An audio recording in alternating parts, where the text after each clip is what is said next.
আলাইকুম। ওয়ালাইকুম আসসালাম। কে বলছেন? আমি অন্তরা বলতেছি।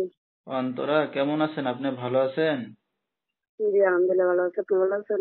মাশাআল্লাহ, অনেক ভালো আছি। অন্তরা, কোথা থেকে বলতেছেন? আপনার দেশের বাড়ি কোথায়? আমার দেশের বাড়ি রংপুর, বর্তমানে আমি ঢাকা আছি। আচ্ছা, কে কে আছে ফ্যামিলিতে অন্তরা? আম্মু আছে, ছোট একটা ভাই আছে। আচ্ছা, অন্তরা কি করেন এখন?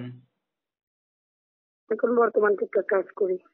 আচ্ছা, কাজ বাজ করতেছেন। অন্তরার বিয়ে শাদী হয়েছে কিনা? না না, আমার বিয়ে হয়নি। আচ্ছা, ঠিক আছে।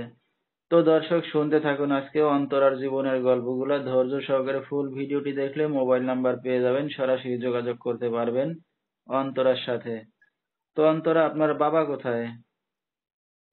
আমার বাবা নাই, ছোটবেলা থেকে নাই। জানি না কি হয়ে গেছে। আচ্ছা আচ্ছা।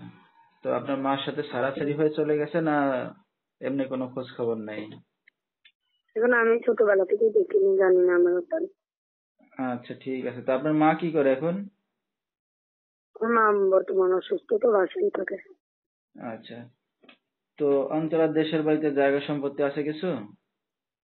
জি জি, জায়গা আছে, মনে করেন থাকার মতন জায়গা আছে। আচ্ছা, মানে এমনি বেশি জায়গা নাই যে বিক্রি করে নিয়ে আসবেন, সেরকম নাই না? আছে, মনে করেন বিক্রি করাও যাবে কিছু, বিলে মনে করেন জায়গা আছে। আবার মনে করেন নিজে থাকার মতন জায়গা আছে। আচ্ছা, ঠিক আছে। তো অন্তরা লেখাপড়া কতদূর করছেন? লেখাপড়া করতে অল্প হয়েছে ভাইয়া, মোটামুটি। মোটামুটি। তো এখন নিজে কাজ বাজ করতেছেন কতদিন ধরে, কয় বছর ধরে? এই তো মনে করি তাও 4-5 বছর ধরে। 4-5 বছর। তো টাকা পয়সা জমাইছেন কিছু? না ভাইয়া, আমার মার অসুস্থ ছিল, আমার মা অসুস্থ ছিল, আমি নিজে অসুখ ছিল, মনে করেন টাকা পয়সা যেভাবে আল্লাহ চলায় সেভাবেই চলি ভাইয়া, আল্লাহর কাছে লাখ শুকরিয়া। আচ্ছা, মানে কিছু জমাইতে পারেন না ক্যাশ পাতি, এই তো? না আচ্ছা। ভাই, আমি পারিনি ভাইয়া, যেটা পারিনি সেটা বলবো না। তো অন্তরার বিয়ে শাদী হয়েছে কিনা? বিয়ে শাদী তো না না ভাই, আমার বিয়ে হয়নি। একেবারে হয় নাই বিয়ে শাদী? না আচ্ছা। তো এই যে এখন মিডিয়ার সামনে আসছেন, আপনার মা জানে? না না, আমার মারে বলিনি। তো আপনি পরবর্তীতে বুঝিয়া বলবো। অবিবাহিত মেয়ে, মাকে না জানে আসছেন অনলাইনের মাঝে, তো সমস্যা হবে না? পরে বলবেন এটা?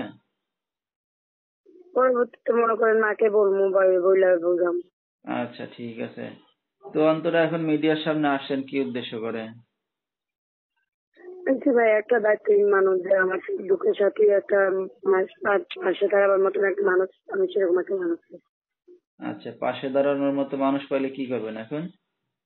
বিয়ে শাদী করবো। আচ্ছা, তো বিয়ে শাদী করতে যাচ্ছেন এখন? তো কেমন ছেলে চাচ্ছেন বিয়ে শাদী করতে? যেরকম মানুষ হোক ভাই, বয়স্ক হোক, অবিবাহিত হোক, যেরকম হোক। আচ্ছা, পাইলে বিয়ে শাদী করবেন এখন? জি। আচ্ছা, তো আপনার এই ভিডিওটা অনলাইনে দর্শকদের মাঝে চলে যাবে, তো আমাদের ভিউয়ার্সরা, দর্শক ভাইরা কিভাবে যোগাযোগ করবে আপনার সাথে? ফোনের মাধ্যমে। নাম্বারটা বলতে পারবেন আপনি? আপনি একটু কষ্ট করে বলে দিন। আচ্ছা, ঠিক আছে। তো দর্শক, শুনতেই পারলেন অন্তরার জীবনের বিস্তারিত গল্পগুলা। যেহেতু বাবা নাই, মা অসুস্থ, কোনো কাজ বাজ করতে পারতেছে না, অন্তরা এখন নিজে কাজ বাজ করে সংসার চালাচ্ছে।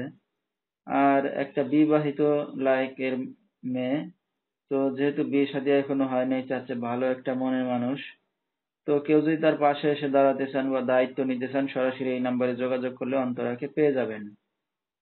01618113072, এই নাম্বারটাই হলো অন্তরার। তো অন্তরা, রাত বিরাত্রে অনেক দর্শক আপনাকে ফোন দেবে, তো আপনি কি মার সাথেই ঘুমান না একা ঘুমান আপনি? না না, আমি আমার আম্মুর সাথে ঘুমাই। আচ্ছা, তো দর্শক ভাইদেরকে সময় দিতে পারবেন ঠিক মতো? অবশ্যই পারবো। আচ্ছা, তো আমরা অনুষ্ঠানের একবারে শেষ পর্যায়ে, কিছু বলার আছে আপনার আর? না না, আর কিছু বলার নেই। আচ্ছা, তো দর্শক, বিস্তারিত ফোন করলে অন্তরা বলতে পারবে। আজকের মতো এখানেই শেষ করছি। ভিডিওটি দেখার জন্য অসংখ্য